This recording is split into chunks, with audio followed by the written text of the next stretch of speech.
सबको मेरा सलाम, सबको मेरा जय मसीह की। दोस्तों, आज मैं एक नए विषय के साथ, एक नए टॉपिक के साथ आपके सामने आया। वो विषय यह है कि जिस पर प्रभु पाप का लेखा नहीं लगाता। आज हम कुछ वचनों का खुलासा करेंगे दोस्तों, इन्हीं वचनों पर बात करेंगे। प्रिय भाइयों और बहनों, आज दुनिया धन्य किसे मानती है? Question mark. जिसके पास पैसा है, जिसके पास नाम है, जिसके पास ताकत, आज दुनिया इनको धन्य मानती है। लेकिन दाऊद क्या कहता है? परमेश्वर का वचन क्या कहता है? क्या ही धन्य है जिसके पास ये सब नहीं, बल्कि जिसका पाप क्षमा किया गया। तो देखिए दोस्त, धन्य वो नहीं है जिसके पास पैसा है, जिसके पास ताकत है, नाम है। धन्य वो है जिसके अधर्म परमेश्वर माफ करते।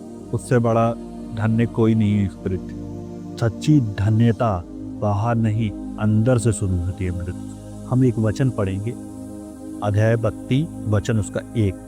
क्या ही धन्य है वह जिसका अपराध क्षमा किया गया और जिसका पाप ढांपा गया। उसके बाद दूसरा वचन पढ़ेंगे, क्या ही धन्य है वह मनुष्य जिसके अधर्म का यहोवा लेखा ना ले और जिसकी आत्मा में कपट ना। जिसका पाप क्षमा हो जाता है मेरे दोस्तों, उसके ऊपर से एक बोझ हट जाता है। क्योंकि पाप सिर्फ गलती नहीं है, एक बोझ है। पाप सिर्फ कर्म नहीं है, अंतरात्मा की एक पीड़ा है।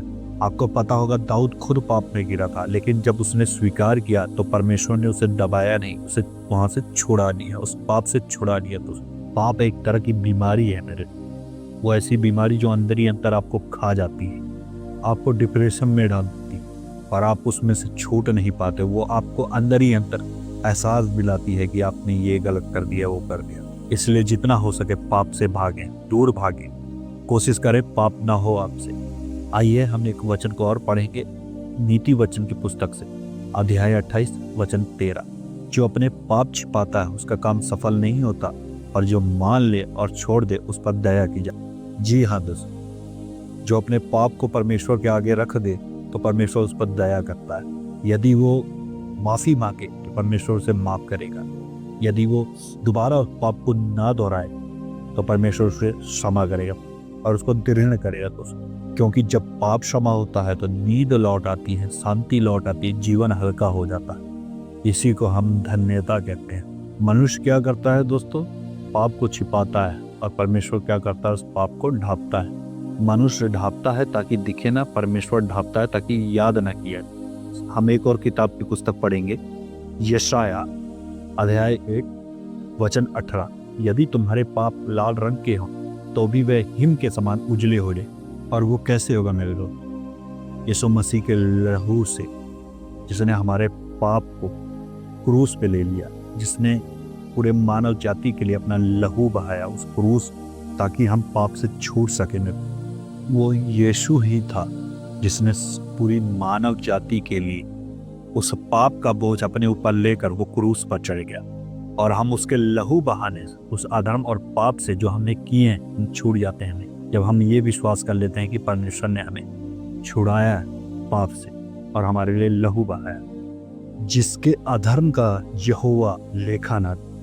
दोस्तों, परमेश्वर लेखा रखने वाला परमेश्वर है, लेकिन जिसने पश्चाताप किया उसके पाप का रिकॉर्ड हटा दिया जाता है। जो अपने पाप का पश्चाताप कर लेता, परमेश्वर उसके पाप का रिकॉर्ड ही हटा देता। आइए हम एक पुस्तक पढ़ेंगे, रोमियो अध्याय 8 वचन 1।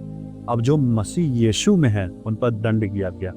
जी हाँ, अब जो मसीह यीशु में, जिसने मसीह यीशु को प्रभु अंगीकार किया, अब उन पर पाप नहीं। जिन्होंने पश्चाताप कर लिया और यीशु को प्रभु स्वीकार किया, अब उनके पिछले पाप सारे अधर्म मिटा दिए। यही सुसमाचार है मेरे दोस्त। परमेश्वर हमारे पाप को मिटा देता जब हम यीशु में आ जाते हैं और अपने गुनाहों को कबूल कर लेते हैं। एक और पुस्तक पढ़ेंगे, दूसरा कुरिन्थियों अध्याय 5 वचन 21। जो पाप से अनजान था उसी को उसने हमारे लिए पाप कराया, ताकि हम उसमें होकर परमेश्वर की धार्मिकता बने। जी हाँ, अब आप सोचिए, हम हमारे पापों के लिए वो खुद धरती पर आ गया, शरीर धारण किया, और क्रूस पर हमारे गुनाहों के लिए वो चढ़े, ताकि हम पाप से बच जाएं और हम परमेश्वर तक पहुंच पाए। और उसने अपने आप को क्रूस पे दे दिया, सिर्फ और सिर्फ वो हमारे लिए धार्मिकता हो, ताकि हम परमेश्वर के लिए धार्मिकता इसीलिए कहते हैं धन्यता पाप रहित होने में नहीं बल्कि पाप क्षमा पाए होने में है। जिसका यहोवा लेखा ना है, जिसके पाप क्षमा हो जाए, वो धन्य व्यक्ति है। दोस्तों आशा करता हूँ मेरा ये संदेश आपको समझ में आया होगा और आपकी आत्मिक उन्नति हुई होगी। मैं बहुत जल्द एक नए विषय के साथ, एक नए टॉपिक के साथ बहुत जल्द आऊँगा। ठीक है दोस्तों, सबको मेरा सलाम, सबको मेरा जय मसीह।